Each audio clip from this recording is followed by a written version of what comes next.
संसदेमध्ये नवनिर्वाचित खासदारांचा शपथविधी पार पडला। विविध राज्यांमधील दिग्गज नेत्यांचा यामध्ये समावेश होता। शरद पवार, आठवलेंनी खासदारकीची शपथ घेतली आहे। वडकुते, इवनाते, वाघमारेंनी ही शपथ घेतली। संसदेच्या वरिष्ठ सभागृहातील रिक्त झालेल्या जागांसाठी नुकत्याच पार पडलेल्या निवडणुकीनंतर नवनिर्वाचित सदस्यांचा शपथविधी सोहळा राजधानी दिल्लीमध्ये पार पडलाय। राज्यसभेचे सभापती आणि उपराष्ट्रपती CP राधाकृष्णन यांनी नवीन सदस्यांना पदाची आणि गोपनीयतेची शपथ दिली। 2 एप्रिल 2026 ला कार्यकाळ संपलेल्या सदस्यांच्या जागी निवडून आलेल्या लोकप्रतिनिधींचा यामध्ये प्रामुख्याने समावेश आहे। यामध्ये महाराष्ट्रातील 5 जणांचा समावेश आहे।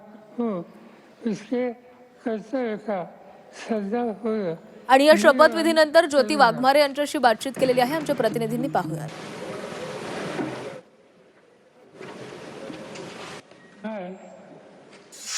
पूर्ण महाराष्ट्राचं कल्चर आज जेव्हा दिसलं ते म्हणजे राज्यसभाचे खासदार त्यांनी जस्ट आता शपथ घेतलेले हे ज्योती वाघमारे तेच आपल्या बरोबर आहेत। ताई, ज्या प्रकाराने एक पूर्ण जे एक सिनारिओ होता महाराष्ट्रात त्यात कुठे ना कुठे दिसून आला, पहिला क्षण काय म्हणून तुम्ही सांगा? खूप आनंद, अभिमान आणि गौरव वाटतोय। आणि ज्या पद्धतीनं तुम्ही आज माझं वर्णन केलं की खरंच एक मराठी बाणा आणि मराठी संस्कृती मला राज्यसभेमध्ये आणि दिल्लीमध्ये दाखवून द्यायची होती की आज ज्या पद्धतीची मी साडी नेसते अशीच साडी महाराष्ट्रातल्या शेतात काम करणाऱ्या शेतकरी बायका नेसतात, अशीच साडी सावित्री नेसायची, अशीच साडी माता रमाई नेसायची आणि अशीच नाकात नथ माता जिजाऊच्या म्हणजे माता जिजाऊसुद्धा परिधान करायच्या। कपाळावरचं आडवं कुंकू सावित्रीमाईची आठवण देईल, कारण तिच्या कपाळावरच्या आडव्या कुंकवानं अज्ञानाला आडवं केलं होतं।